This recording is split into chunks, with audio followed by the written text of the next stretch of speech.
What's happening, everyone? I'm James Lynch, and this is the Fanatics View Hockey Show. Thank you so much for tuning in. If you guys have any questions, post them in the chat. I'll get to every single one of them I can. We got lots of time. We got lots to talk about, a lot to get into. So by all means, get your questions in. But make sure you hit that like button, hit the subscribe button, hit that notification bell. We're trying to grow this channel as much as we can, and the season's right around the corner. So definitely don't want to be missing this show. Maybe we'll do more than one episode a week. We'll see. We're sort of figuring things out as the season is coming up. But wanted to start first with the big news yesterday. Leon Draisaitl, the Edmonton Oilers star, signing a contract extension, 8 years with an AAV of $14 million. Let me just pull up the tweet here. We'll talk a bit more about it. And it says, actually, this is not what I wanted to find. I wanted to find an actual article or something that has the Leon Draisaitl thing, so we'll show it there. Frank Saravalli having it yesterday. I believe he was one of the first. And here we go. We'll just use the team page here. 8-year contract beginning 2025-2026 with an average annual value of $14 million. Sportsnet had a tweet up yesterday. Let me just see if I can find it, talking about the highest paid players. Let's see what we have. I think there was like a list of players that were like the overall salaries. I guess you could find it on Cap Friendly as well, but I'll find the graphic here real quick. It just showed the highest paid players in the league. You've got Austin Matthews. You've obviously got, we'll mention that Cole Caulfield news here a little bit as well. Where are we here? I'm trying to find the graphic. I might not be able to find it in time because there's Blue Jays stuff. Here we go. This is what I'm looking for. The 5 highest cap hits. Leon Draisaitl now at $14 million. Austin Matthews at $13 million. Nathan MacKinnon at 12. McDavid at 12. Panarin at 11. McKinnon and McDavid going to be signing new extensions here soon. So, obviously Draisaitl sort of leading the way. And, the answer to this, or the title of this video is, this is a good contract? It absolutely is. I mean, you don't have players like Leon Draisaitl come around too often. You lock them up, the cap's going to go up. I guess the only worry is, and this is something we saw with the Leafs, is if you have too many guys that are getting paid in that upper echelon, it does kind of constrain, sort of hinder you in other areas. Look at the Leafs right now with their goaltending. It's been an issue for years where they've had to go on the cheaper side with goaltenders because they don't have the cap space to go and get like a highly paid goaltender, right? So we'll see. I think this makes sense. This also is more incentive for McDavid to stay, although I don't think McDavid's leaving. I think the second Jeff Jackson became president of the Oilers, you knew that Connor McDavid was going to be staying for a while. Jeff Jackson, I believe, his former agent. So there's a lot there, and this is a good foundational piece for the Oilers. Listen, as a Canucks fan, I'd love to sit here and say bad things about it, but I can't. I mean, it's a very good contract for the Oilers. And Draisaitl, I did show you that tweet a little bit there with Bob Stauffer talking about, Draisaitl was obviously injured last year and still performed very well in the playoffs. So very good pickup there for Edmonton. We have a few questions here on Draisaitl already. I think Leon signing his contract is great for the players, so they'll get paid more moving forward. On the other hand, I don't think it's good for the Oilers because it limits their flexibility. You're exactly right about that, but, they can kick that down the line. This is where drafting becomes important. The teams that do have those high-paid contracts, they have the high draft picks that are still on their entry-level contracts. This is where you can get a bit creative with contracts and all that. So we'll see what the Oilers are able to do. They lost 2 prospects in that offer sheet with Broberg and Holloway, although they were going to get paid anyways. So, but you're sort of looking at players that they have in the system that they can bring up now. They've also got some guys on the cheap. They traded for Vasily Podkolzin, and he's only got like a $1 million cap hit. So they're going to navigate forward with this. And I think if you're the Oilers, you're seeing if someone will take Darnell Nurse. That's a contract that is probably going to hurt them. He's getting $9 million a season. Quinn Hughes is not making that much. Darnell Nurse, it's going to be tough. So we'll see how they navigate this going forward. Again, this is one of the big, pieces of business that new GM Stan Bowman had to do. He got it done. Credit to the Oilers for getting that done. The other thing we got to mention is when Bouchard and McDavid get re-signed, that's going to be about $40 million on the cap on 3 players. You're exactly right. And I've seen some figures so far for Bouchard. They're thinking 10 million around there. You think about it, Bouchard had a great season for the Oilers, and he's young. He's someone that will be a foundational piece for them going forward. So you're right. You're exactly right. That's where the Leafs have had issues over the years, right? You got Marner, Nylander, Matthews, and Tavares, and it's like, where can you fit in other players? That model so far has yet to be successful. So we'll see what the Oilers are able to do sort of going forward and figuring all that out. $30 million spent will be the number 1 and number 3, number 4 best players in the league. I think it's worth it. I completely agree with you, Joe. Should mention Joe's an Oilers fan, so I think, even if it wasn't this way, he'd probably be all about it. But no, I agree with you, Joe. Evan Bouchard was top 5 for the Norris. Let me find out Norris Trophy voting. I don't think he was. He played well last season, but I don't think he was like in the talks of the Norris.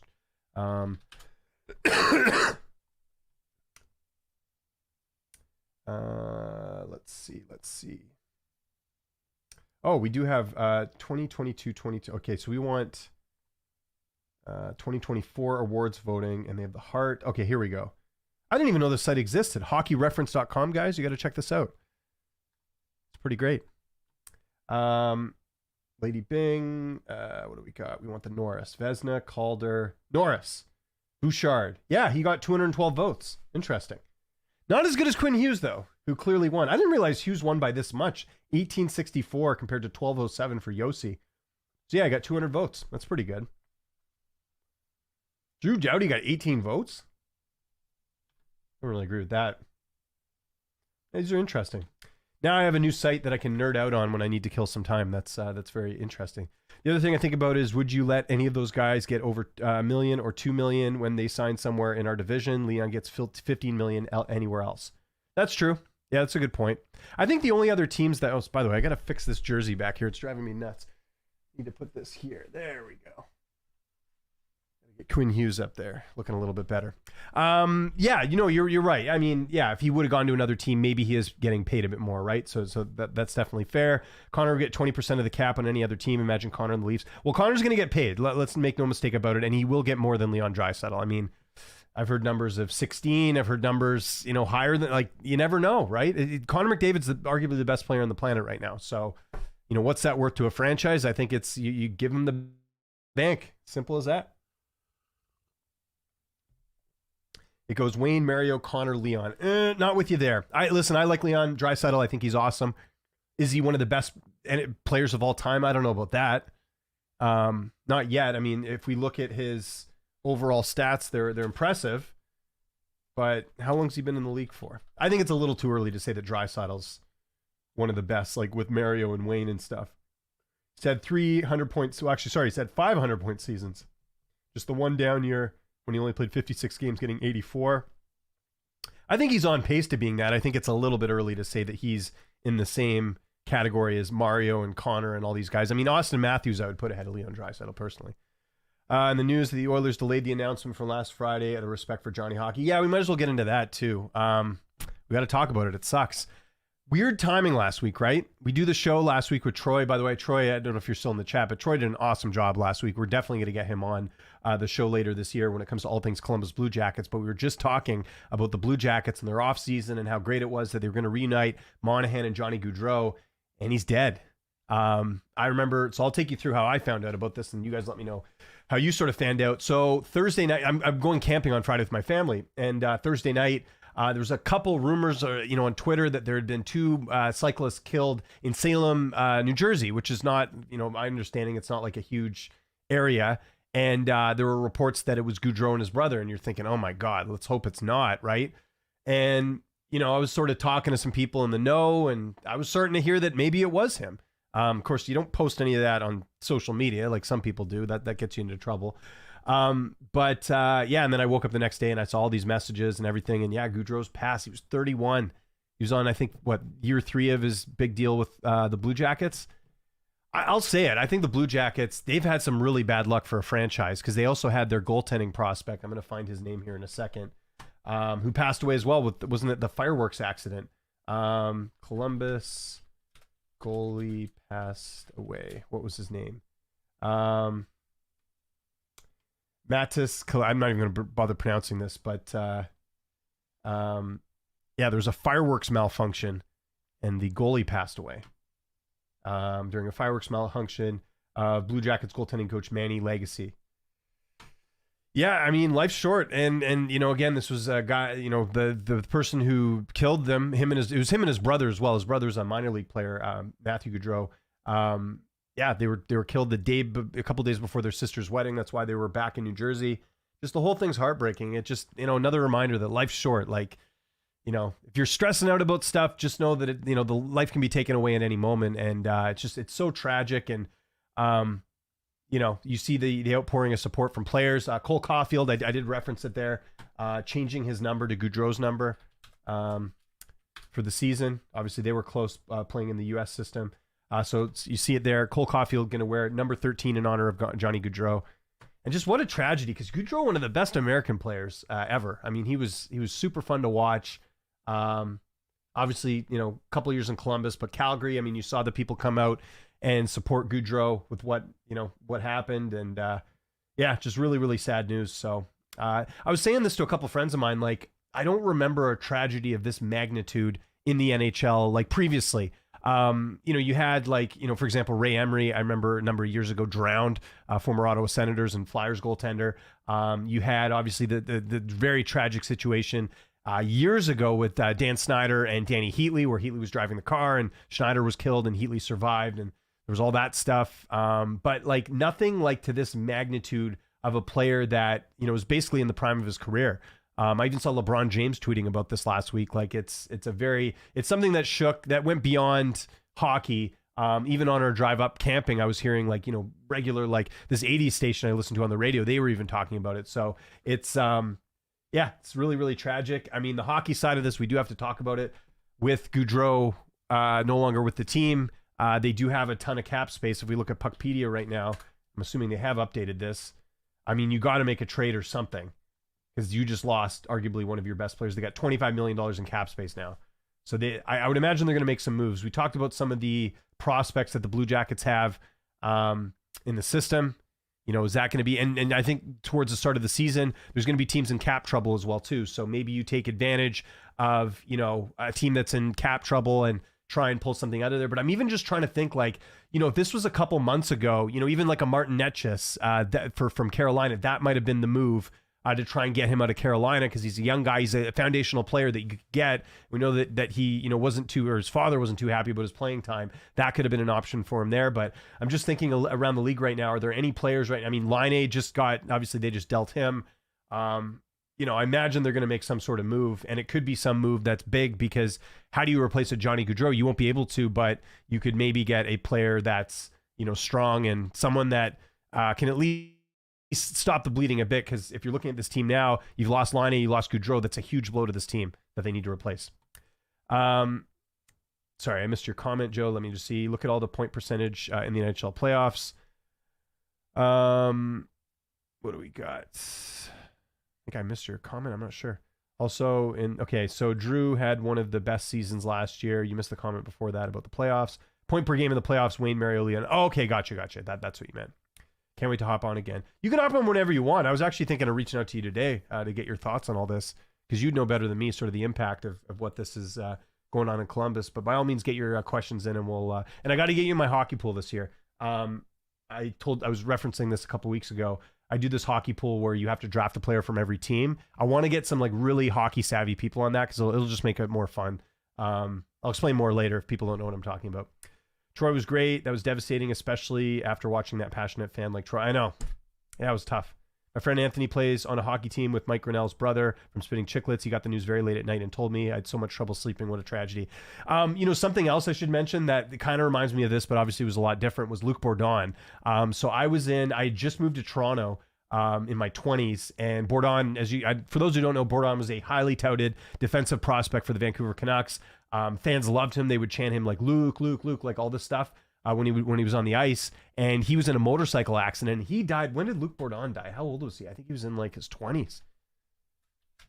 And I know Alex Burrows was close to him. He died in 2008. He was 21 at the time. Jesus. Yeah. What could have been 10th overall in 2005. That same draft, I think, was Anse Kopitar. Was that draft year? That was the Sidney Crosby draft year. So the Canucks draft at number 10, Luc Bourdon. Kopitar was taken after that, as was, TJ Oshie, Tuukka Rask. And he dies in a motorcycle accident. So that's maybe, I'm trying to think of comparable, situations where that's happened.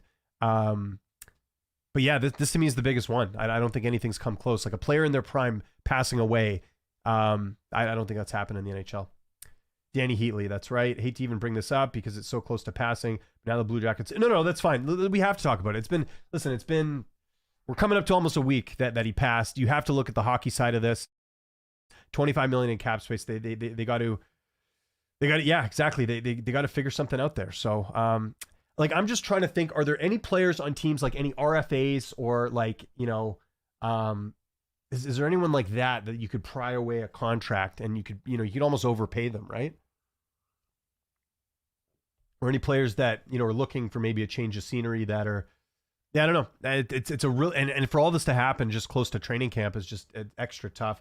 Like I said, Columbus, I'll say it, I think they're a bit of a cursed franchise. Reminds me a bit of my franchise, the Canucks. They've had a ton of bad luck. I just mentioned Luc Bourdon, but the Blue Jackets, you think of, you know, just so many things, like draft picks not working out, like Gilbert Brule, and who's the Nikita, the Russian guy they took early in their tenure. He didn't really work out. Was it Zaitz? No, it wasn't. I forget the guy's name.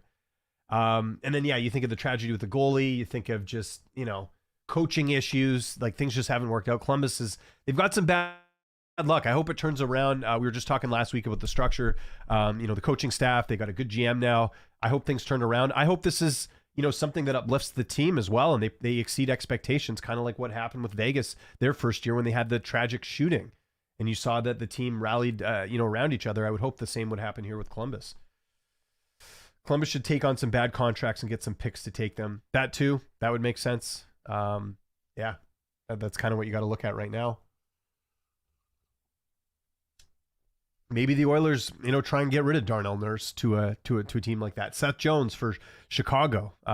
That's another contract that a former Blue Jacket, actually, Seth Jones. Yeah, I'm trying to think of like some really bad. Actually, you know what? There's the Athletic article on like bad contracts. I'm sure we could. The Athletic NHL bad contracts. Let's go look at some. Here we go. 10 worst contracts, 2024 edition. This was done on July 18th.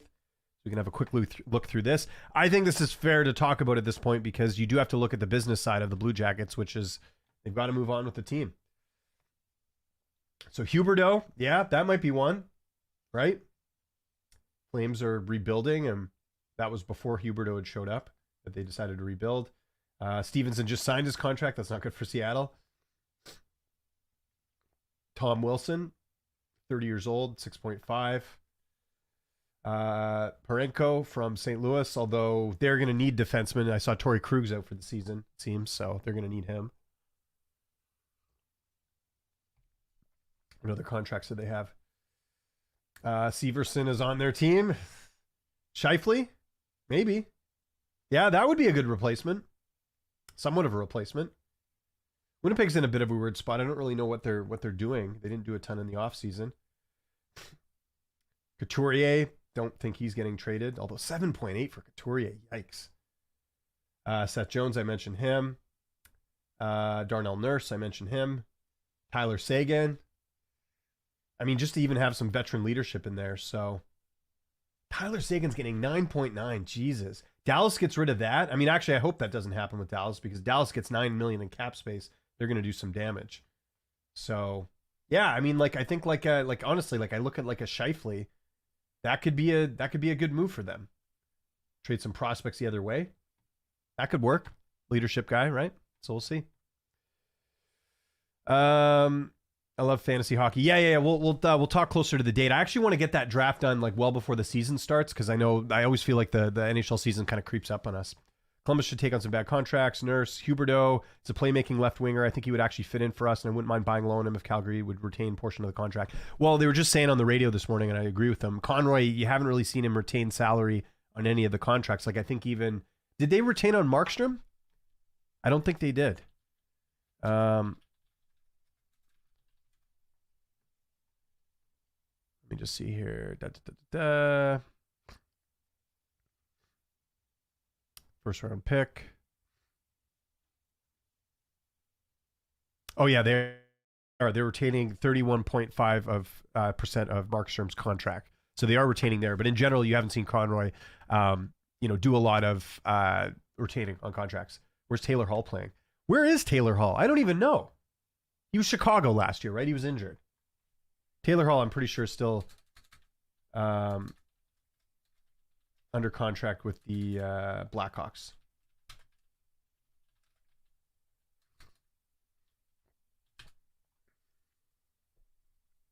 Let me check. Yeah, he's still with the Blackhawks. He's a UFA next year. He's getting $6 million a season. So, yeah, it's interesting. Very, very interesting. So yeah, that's some of the news. So we talked about obviously Draisaitl. We talked about Gaudreau. Tyson Barrie. I see there's some talks about him getting a PTO with the Flames. I think this is a good move for Calgary and for Tyson Barrie.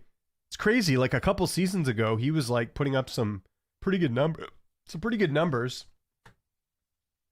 And Tyson Barrie has lots of game left. I think it's from a pure leadership perspective. Comes in, makes the team. Yeah, I was wondering, we were talking when Dave Hall was on here about the Canucks, if they would look at Barrie just because of his offensive upside. But yeah, I don't know. Look at all the names they lost, though. Noah Hanifin, Zadorov, Anderson. Or sorry, not Anderson. Anderson's with the team. So yeah, Tyson Barrie. Haven't heard any other PTOs. Oh, the Leafs got a PTO guy. Who's the guy they got on PTO? From the Panthers. Leafs PTO. What was the guy's name? Cup winner. Steven Lorentz. So yeah, didn't really do a whole lot, but there was some talk about them bringing in Max Pacioretty. Haven't heard anything since then, but yeah, it'll be interesting to see what where some of these guys go on a PTO. Oh, another update I wanted to mention with you guys. Rick Dollywall, one of my favorite broadcasters, reporting yesterday that Thatcher Demko is on the ice for the Canucks.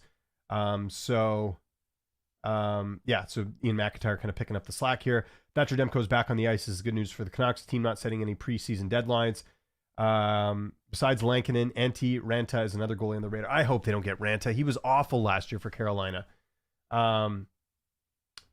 Yeah, I think I talked about this before, and I can't remember if Dave Hall and I talked about this or not, but obviously the Canucks, there's some thought, like I mentioned there, that Demko's not going to be ready to play for the start of the season. You don't want to, and then Silovs was supposed to play for Latvia. They pulled him from that. Apparently he's dealing with some soreness. So this is where things get interesting. The Canucks, there's a thought, even though they did sign Yuri Patera, who I believe is going to play in Abbotsford this year. I think the thought is that they do want to bring in another veteran backup. They had Casey DeSmith last year. He left for Dallas. So that's why they're looking at names like Lankinen. Lankinen, I would imagine, wants to stay with the team that is going to, pay up, because he got like $2 million last season. But as, we get closer to camp, if he doesn't have a contract, he might have to take a PTO. Or something along those lines as well. So we'll see what the Canucks do. I've been of this belief, like, you don't sign a guy like Lankinen and tie up more cap space.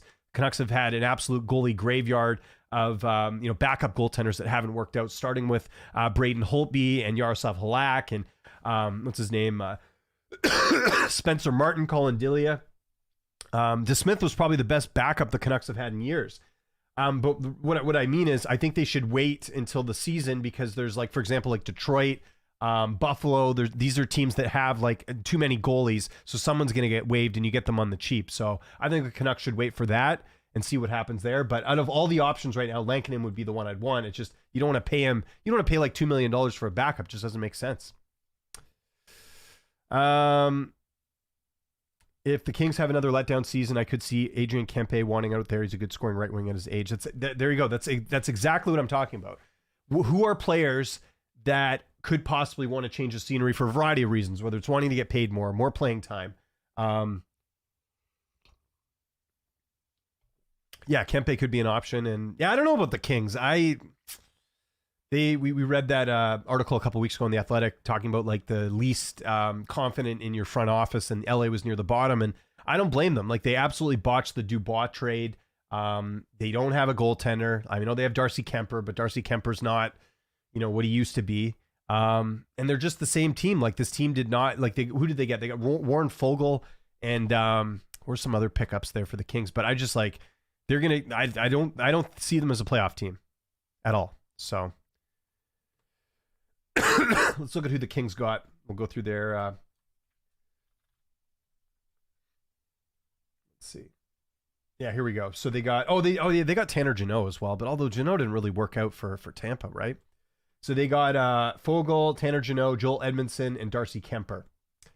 I mean, none of these guys scream like game changer. You know what I mean? Like, and they lost Arvidsson. They're going to lose some pop there. They'll obviously, even though Dubois didn't work out, that's still some pop they're losing. And Matt Roy, I think that's someone they're going to miss too. So, and you look, they're ranked 27th there as well. Yeah, Athletic does their thing, and they have them at minus 19 right now, so they're going to be worse than this year. I agree. I don't think the Kings are going to do much. Kempe's a good, interesting one as well. 2 years in his contract at 5.5. That's a good one. I wonder if he was told others to go and get his game in order, and maybe he'll get scooped at the deadline. Maybe Elvis to the Canucks for some back contracts. Yeah, Canucks have no cap space, though. So the Canucks right now, just for those non-Canuck fans out there, they do not want to put Tucker Pullman on LTIR. Tucker Pullman's basically retired. Like, he has concussion issues.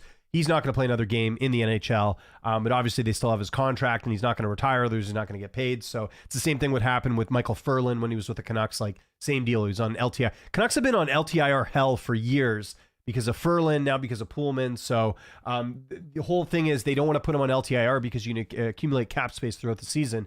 So the idea is you don't want to put Pullman on LTIR. So they're basically right at the cap.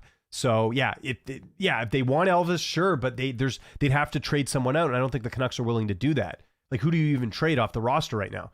Niels Höglander is maybe the only name I could see moving out, and he has a low cap hit, so it's not even like it would make a lot of sense. What is Merzlikins' cap hit? Let me go have a look. I just don't see that as a fit at all.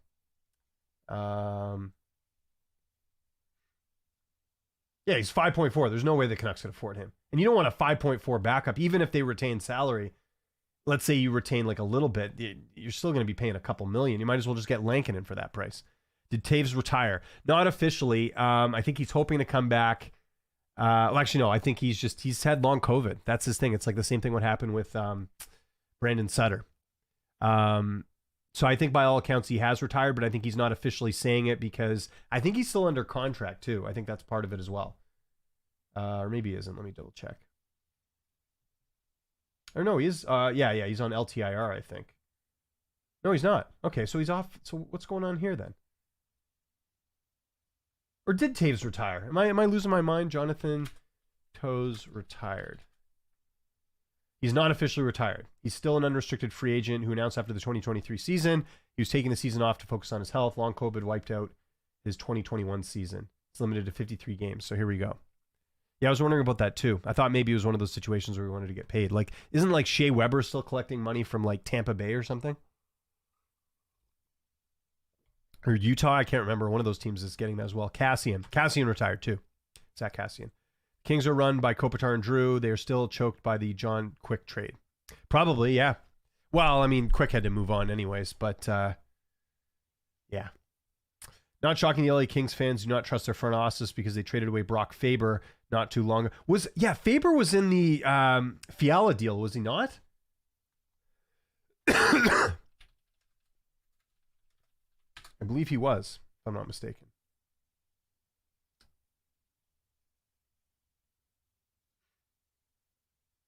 Yeah, that was the Kevin Fiala trade.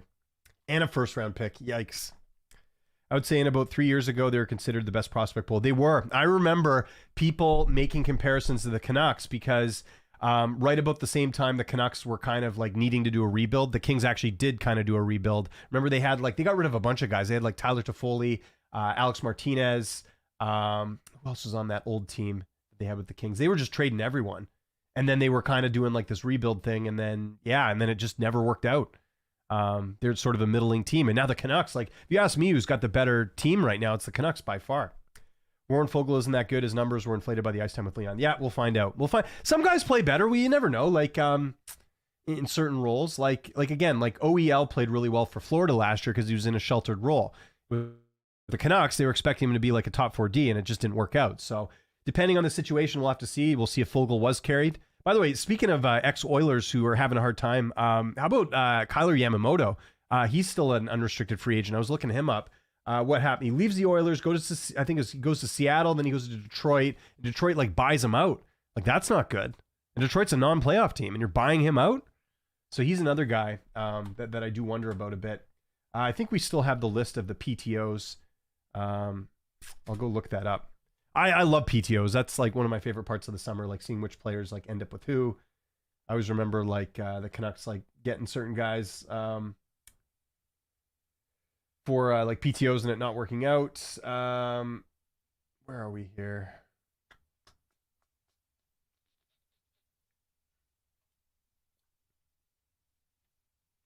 Yeah, I'm trying to find the The Athletic PTO.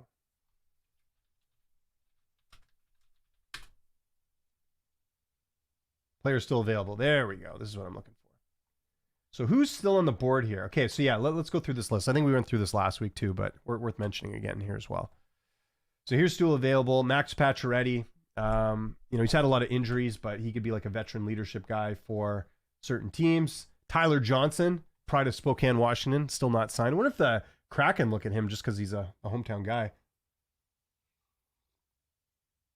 He's got through a serious neck injury, scored 17 goals for the Hawks last season. He has a winning pedigree, falls into the subcategory of surprises on this list. You would have figured a team in need of a number 3 center would have jumped on signing him.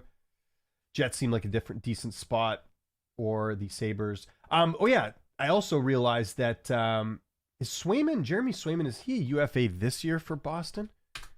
Or is he a RFA? Sorry, is he an RFA this season or next season? I'm trying to remember. Swayman. Because that's something that the Bruins have got to figure out too. He's their number 1 guy, and they just traded Allmark. Yeah, he's an RFA right now. 25 years old, and he's played pretty well. Bruins still haven't signed him. If you're a team that's got cap space, do you offer sheet that? I would. If you're like, Chicago or someone, why not do that? Yeah, that's interesting. And what's their cap space situation like? They get $8 million in cap space. I guess they could afford it. I mean, I don't think he'll get $8 million. You never know, but it's not going to leave the Bruins too much in the options there. Let's go through that list though of players still available. Yeah, I mentioned Kyler Yamamoto, Cal Clutterbuck, 37 years old, longtime Islanders 4th liner. And Nick Cousins got signed to Ottawa. I saw that, I believe, right? Kevin LeBlanc, did he get signed anywhere? I don't think so. Nothing. 28 years old. Kind of weird that he's still out there too. Usually you see with like PTOs, you see like really old guys. So yeah, I don't know. That's interesting. Apparently Swayman negotiations are far apart. I love it. As someone who does not like the Bruins, this is good news. Because like you're not going to roll with Korpisalo, right? That's their other goalie who they're paying as a backup, or maybe they'll do the double duty thing. $3 million. Okay, $3 million is not too bad. But he's 30. That's the problem. You kind of what you see is what you get. Jesse Puljujarvi had the same inflation with Connor. That's true. Very good point. You know better than me, Joe. You follow the Oilers very closely. What do you, Joe? Let me ask you this, since I got you here, since you're an Oilers guy. I think we've talked about this before, but like, what did you like about? Did you like the? I'm assuming you like the Skinner and the Arvidsson moves, but I'm curious what you think of Pot Colson. Do you think he'll find his game? Because like, he was a Rick Tocchet type of player, but Tocchet couldn't trust him out there. So I'm curious to see if a new coach will make any difference. I think it was a good move for the Oilers. Like you paid very low. You paid a 4th round pick to get him. It's worth the gamble.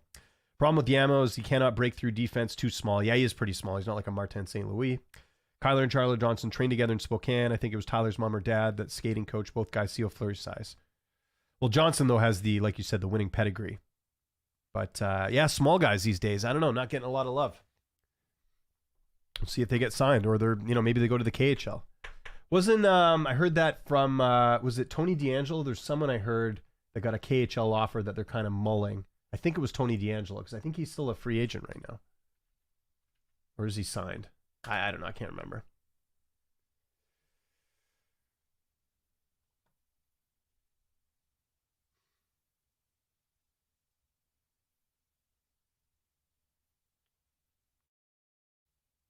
Tony DeAngelo would love to be in Edmonton.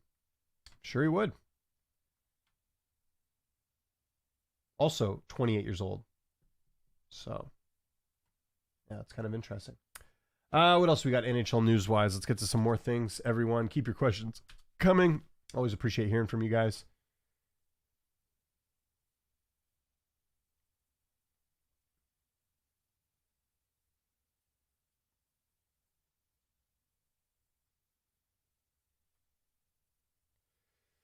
Frank Saravalli says that 100% Connor McDavid re-signs with the Edmonton Oilers. No surprises there. What else do we got? Are there any other? I wonder if there's a list of like the RFAs. List of pending RFAs. RFAs, NHL. Upcoming free agents. Let's see if Puckpedia has anything. Players.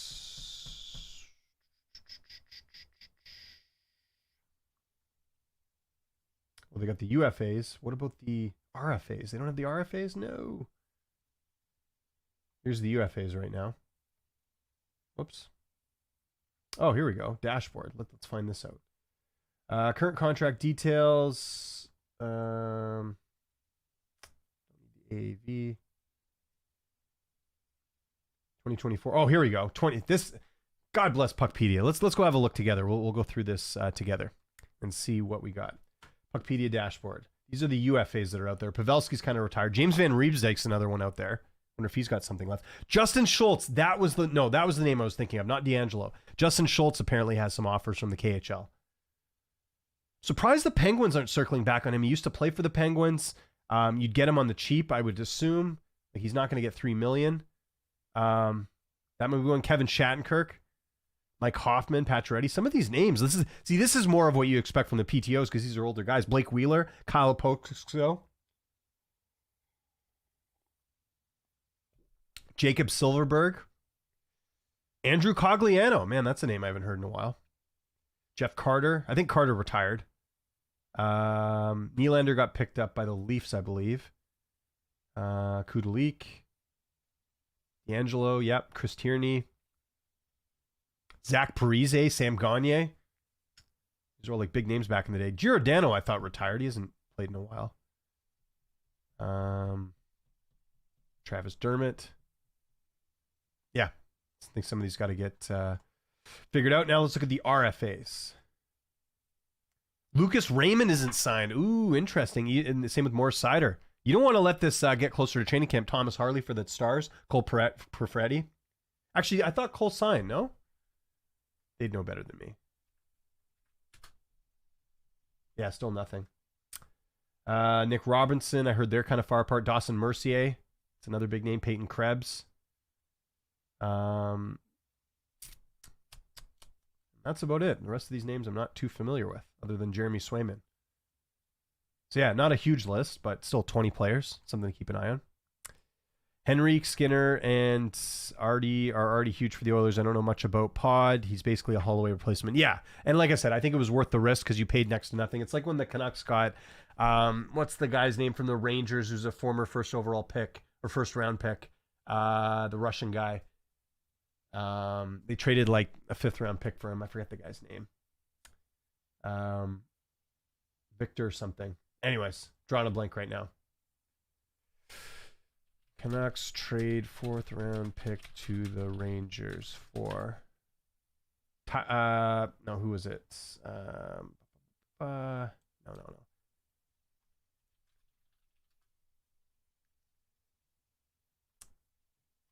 Who is it? It is Rangers trade to the Canucks. Vitaly Kravtsov. That's what I was thinking of. Who I think is still playing in the KHL, but the Canucks technically have his rights. He was a big pick. Kind of reminds me a bit of the Puckholzen trade going to Edmonton. Same sort of thing. 1st round pick that didn't work out. Looks like Stetcher is going to be on the opening game lineup for the Oilers. Eberson replaces Vinny D. Yeah, I like Stetcher in Vancouver. It was unfortunate what happened to him here because he's local, right? And fans loved him here, but yeah, just they've never been able to get him back. So good for the Oilers. Schultz, similar to Barry. Barry had talks with the Oilers first. I think he was told to go and retrieve his play, and then maybe the Oilers will pick him up at the deadline. Well, there we go. Nick Robertson, also rumored to be the Oilers. Mikheyev. Mikheyev's with Chicago. Canucks traded him. That was part of the reason they were able to do. That's how they were able to get some of those signings in the offseason because they did the Mikheyev trade like before free agency to get rid of some salary, and they had to retain on Mikheyev too, which sucked.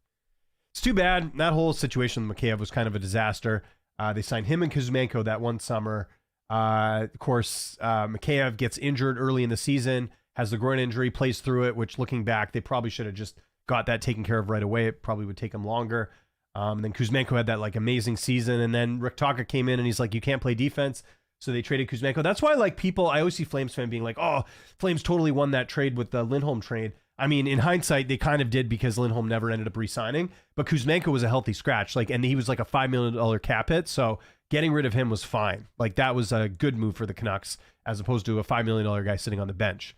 But yeah, Mikheyev, he had, glimpses, but it never worked out. And he was, was a healthy scratch in the playoffs. That's not enough to win over your coaches. So that's why he's on Chicago. Chicago's like the place you go when, you need to get rid of a contract. They did it last year with Anthony Beauvillier as well. And that's how they were able to get Zadorov from Calgary. So yeah, there we go. That's most things going on there. What else is going on here, guys? Let's see. Oh yeah, let's go through some more players that are PTOs. I know we already looked through the UFA list, but here's some more. Kevin LeBlanc, I mentioned. Matt Martin. Again, another veteran guy. Blake Wheeler, I imagine, will get picked up. Suffered an ankle injury in February. Mike Hoffman, Philip Zadina. Man, if you're Detroit, you're probably kicking yourself. Speaking of bad picks, they took Philip Zadina over Quinn Hughes. They traded him to the Sharks, and the Sharks didn't even want him. And then you got Justin Schultz, Shattenkirk, Tyson Barrie, Kalen Addison, Tony DeAngelo, and Kevin Lankinen. Wonder who needs a goalie. Who's someone that they could... it's a goalie that has cap space. I don't know. Lankinen played okay last year, so that's one to sort of keep in mind there. What else? Jake DeBrusk, biggest question mark for me. Where does he slot in? Oh, he'll be playing with Pettersson. He'll be on the second line. So the Canucks right now, let's go to Daily Faceoff. The whole idea of bringing in DeBrusk was so he could help Pettersson, because Pettersson, to his credit, people talk about his play not being good. He has not had a good winger in his entire NHL career. He's been playing with like Höglander and Mikheyev and all these guys. So right now... So this is what the lines look like, and I think this is pretty much what you would expect. Höglander, Miller, Besser, DeBrusk, Pettersson, Sprong. Sprong's an interesting signing because he's got offensive upside. He just, he's had a bit of a dip in his career. I don't know if Sprong will be here necessarily. There's sort of talks about maybe Danton Heinen being on the line with Pettersson instead of Sprong, but we'll see. But I think the idea was Sprong would be a fourth line guy, but nevertheless, this line they're not getting rid of. This line worked great last year. Joshua, Bluger, Garland. I'm so glad that line's back together. So glad Joshua's back, man. Like, he's just such a good play. Like, plays hard. He uses the body like that. Man, I still get goosebumps. I know this is how pathetic I am as a Canucks fan because like we don't have a lot to celebrate in our storied franchise.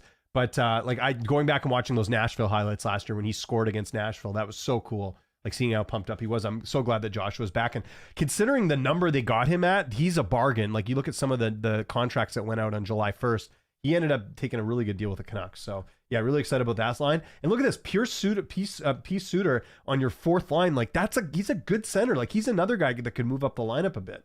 Kiefer Sherwood, love that pickup from Nashville, and then Danton Heinen. So I think it'll end up being Sprong and Heinen switching spots, or even Sherwood could maybe move up, but that's what it looks like now. And then on defense, don't mind this at all. Quinn Hughes and Hronek, just like last year. Soucy and Myers. The only thing with Soucy is he's not healthy. I think the Canucks have got to get another defenseman. Their number 7 guy is Mark Friedman, who played okay last year. Friedman actually ended up working out for the Canucks. They traded Jack Rathbone, a prospect that never really panned out, to the Penguins for him, and Friedman's been good. I saw they re-signed him, so he could slot in there in case. But Forbort Descharnais is just sort of like replacing Zadorov, like they, just some big size. So we'll see how that works out. But I think they need another like score offensive defenseman. I don't know what that looks like. Justin Schultz would make sense, I think, if they could bring him in on like a PTO or something. He's from, I think he's originally from here as well. So yeah, that's the Canucks right now. And yes, DeBrusk is a question mark, but hopefully it works out. Hopefully he's not Louis Eriksson. Blake Wheeler makes sense for Columbus. I agree. Sprong is awesome. His points per game 2 seasons ago was impressive. Yeah, and I believe there's some history there because Sprong, if I'm not mistaken, did play for Pittsburgh, right? That's that good old Pittsburgh connection. Yes, played with them in 2017, 2018. Yeah, I mean, he's at a career high. 2 seasons ago, he had 46 points. Like, if you can get that out of like a fourth liner, that's amazing. He got 43 points last year. The Wings decided not to keep him. Yeah, you got him for like next to nothing. Afternoon, James. I didn't hear about the guy passing away till you mentioned it. What happened there? I'll just quickly show it on the screen here.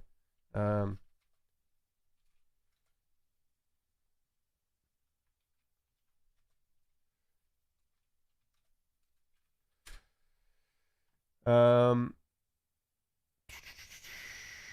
yeah. So this is the article here. So him and his brother were riding their bikes on the road, and a drunk driver, a guy who was under the influence, was trying to, I guess, pass them, and he hit both him and his brother. And yeah, him and his brother Matthew were struck by a car and killed while riding their bicycles. I don't know if they got thrown or they got run over, but yeah, obviously dead on impact. Super, super sad. Yeah, it's still kind of unreal that that's happened.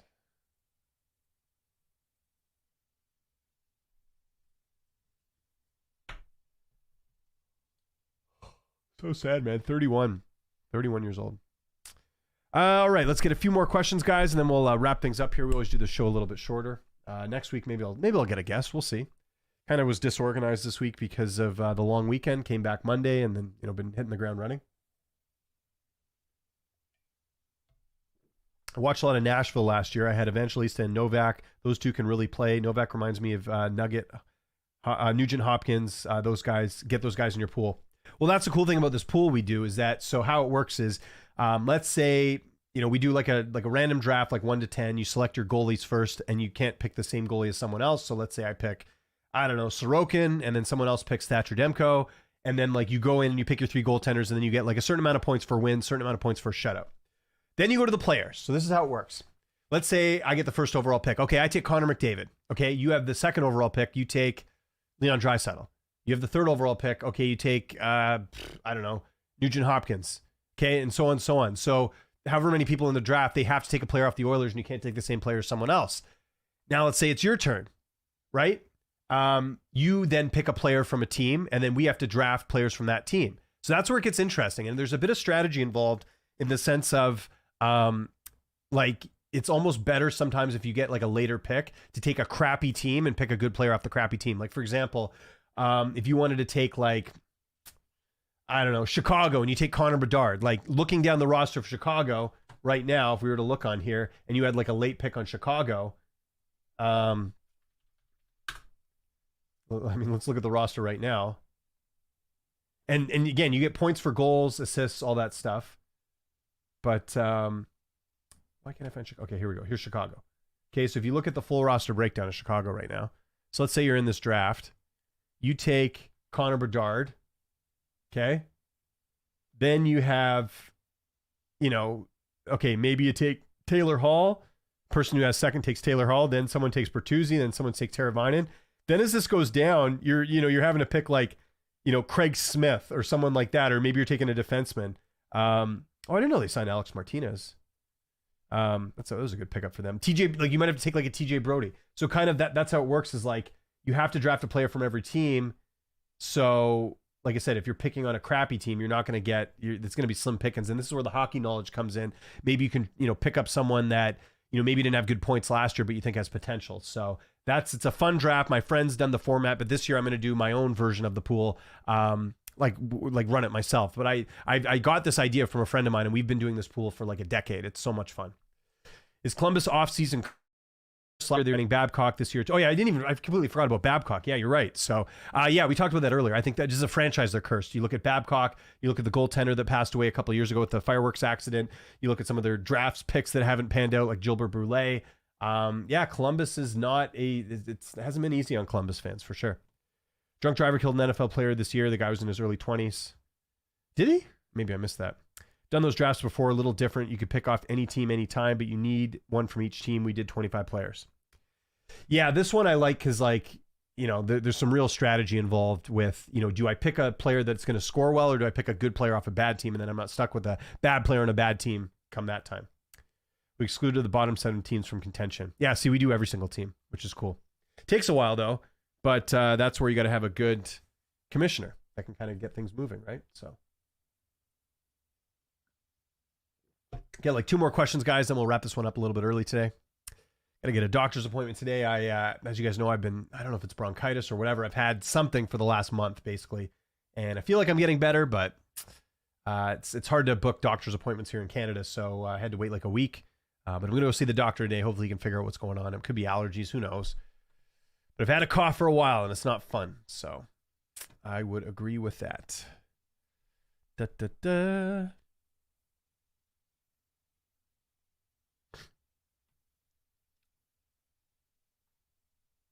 Fantasy draft, always sign the best defenseman first. Good forwards are a dime a dozen. Well, yes and no. I mean, unless you can draft like a McDavid.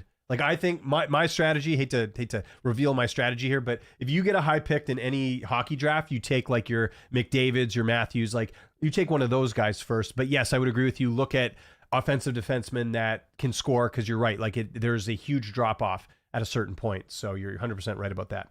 Strategy is fun. Yes. Who's winning the cup this year? I can't say the Oilers. I just can't. And I'm not going to. Like I think, Dallas was my pick last year, and I thought they had a chance, but they just kind of folded against Edmonton.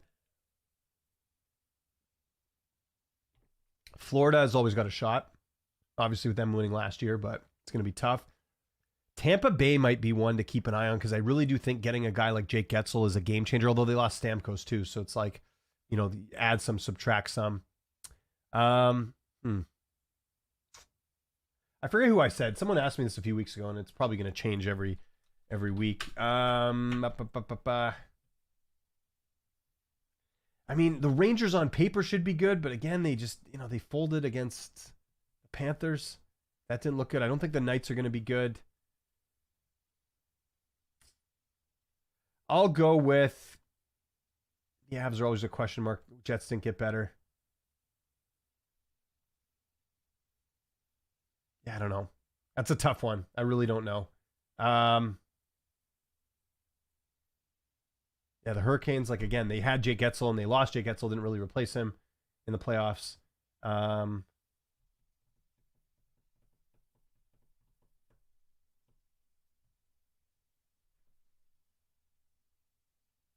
going to go Dallas. I know I have no reason to pick them. They were my pick last year, and maybe I'll get it right this year, but Dallas is just such a well-balanced team. They got some young guys. Maybe they'll come into their own a little bit more. Yeah, I'll go Dallas. I don't know, because they got the goaltender too. They got Ottinger, right? That's another key thing. Who's the toughest guy in the league today? If you're a UFC guy, Darnell is easily the toughest Oiler. Toughest player in the what's his name from the Rangers? Why am I drawing a blank on his name? Rangers enforcer. What's his name? Matt Rempe. Yeah, he's the toughest guy. Hope that the Blue Jackets can really rally around this strategy. Same here. Stars, Canucks in the West, Canes and Rangers in the East. I put Tampa in that mix too, I think. Stanley Cup final will be the Pacific Division match between the Oilers and Canucks. I would love to agree with you guys. There's a small part of me that wonders if last year was a bit of a fluke. I hope it wasn't. I mean, they do have a really good, well-balanced team. I think Tocchet is the real deal. It's just like they had a really high PTO last year, and that worries me a bit. They had problems scoring. I think the Canucks are a better team than they were last year. Like even with losing Zadorov and Lindholm, like I think they have a pretty balanced lineup overall. I think Pettersson will be better for sure. DeBrusk is going to be a big boost for them. I would agree. I think the Canucks will do well. It's going to depend on Demko, but here's the thing: like you got Seelovs now, and he looks absolutely legit. So yeah, I think the Canucks will do well. There's a small part of me. You know what it is? There's been so much disappointment being a Canucks fan my entire life that like Louis Eriksson, that contract never worked out for them. You had the years with Mike Keenan. Like, it's just, I don't know. Like, I'm programmed to feel disappointment. Like last year was such a surprise and such a good feeling. Like it was so much fun watching them win. Cause like it was years and years of just misery. Travis Green on the bench, like doing the pouty face, like, and then we have Bruce, there it is. And then they went on that like bad losing streak and like, I don't know. Yeah, the Canucks should be good. And the Oilers are obviously very good. Like I can't ignore it. Like Arvidsson was a great pickup for them. If he's healthy, they're going to be lethal. You got Jeff Skinner, at forward. Their defense, I have some question marks with them moving out like CC and stuff. But yeah, I agree. The Oilers and Canucks are the top two teams. Like I can't believe there's still people that think that Vegas is going to do any sort of damage. Like I think Vegas is way worse now. They've lost a number of key players. They never had a lot of team chemistry last year. I don't know. Stars on paper. Nashville has to be. Yeah, Nashville definitely improved too. Delorier and Oliver are probably the toughest players in the league. They're slightly undersized there as well. They also fought each other. That's true. Matthew Oliver's absolutely wiped the floor with Matt Rempe when they fought. Oh, interesting. I didn't see that fight. Okay, I'll take your word for it, Troy. Black eye and everything. Whatever teams get hot in the playoffs, Panthers didn't look like a clear cup winner until the playoffs started. That's true. And Bobrovsky nearly blew it for them too. So they kind of got lucky there. Oilers had no chance against the Panthers. I think Bettman told them to let it go. No, let's call it like it is. If Bobrovsky didn't play as bad as he did, the Panthers would have swept that series. He flipped a switch and played just terrible. Oilers lost game 7 to the Panthers. Oilers were banged up, still took them to 7. Oilers were healthy. But you do have to admit, Joe, and maybe this is me being a little biased against the Oilers, Bobrovsky definitely almost blew that for Florida. Like that, if the Panthers would have lost, that would have been one of the all-time meltdowns in sports history with Bobrovsky. Like, seriously, he did not, his numbers were not good. And it's not all on him. The team as well had to play better, but your goaltender is a big part of your success in the playoffs for sure. And if the Canucks had Brock Besser in Game 7 against the Oilers, who knows how that would have gone. I love it, though, man. Like, Joe, I got to tell you this, and hopefully, Joe, you're going to stick around during the season. I love that there's a rivalry with the Oilers and the Canucks now because, there's always been kind of back and forth between the two fan bases. But since they played in the playoffs and we got that series, it was fun, man. Like, that's something the Canucks have lacked. Like, we had Chicago back in the day. That was a big rival. But Chicago used to beat the shit out of us in the playoffs, way back when, and then finally we beat them that year we went to the Cup. And then you got the Bruins, right? But we don't play the Bruins enough for it to be a huge rivalry. But I like that Edmonton's a thing because last year, right? First game of the season, we beat them. I think the Canucks beat the Oilers. What was it, 9-1 or something? That was when the Oilers went on that terrible run with what's his name, the old coach Todd, Jay Woodcroft. Why did I think Todd? I don't know. Leon's clutch playoff scores. He didn't score in the finals. That's true. And, if you had a healthy or more productive Vander Kane, that would have been different too. The games the Oilers won, Panthers seemed to let them win. Totally different when it mattered. I have a podcast. I'm considering doing Oilers content this season. We'll try and get on here. Yeah, for sure. And Joe, if you want to come on the show and talk some Oilers, I'd love to have you on. This is an open-ended show. I'm not really a hockey guy. I'm an MMA guy who just happens to be a big hockey fan. So hopefully this turns into something more. I have a couple people actually that have agreed to come on the show later this year that are somewhat notable in the industry. So kind of looking forward to that. But yeah, this is open season here on this podcast, guys. We're still growing. We're not even I think we're not even 6 months into doing this. So it's been a lot of fun doing the show. Shout out to my guy Taylor, who's always putting stuff up here. Okay, guys, I got to get out of here. I will be back next Wednesday. We'll see if I have a guest or not. Hopefully we'll have some more news to talk about. But I mean, the fact that we're able to get in almost an hour every week and talk about news is a good sign. So appreciate you guys tuning in. Just one more time, hit that like button, hit the subscribe button, hit that notification bell. If you have any questions, post them in the comments. I'll answer them when I get a chance. And hope you guys have a great rest of your Wednesday. I'll see you next week and enjoy the rest of your week.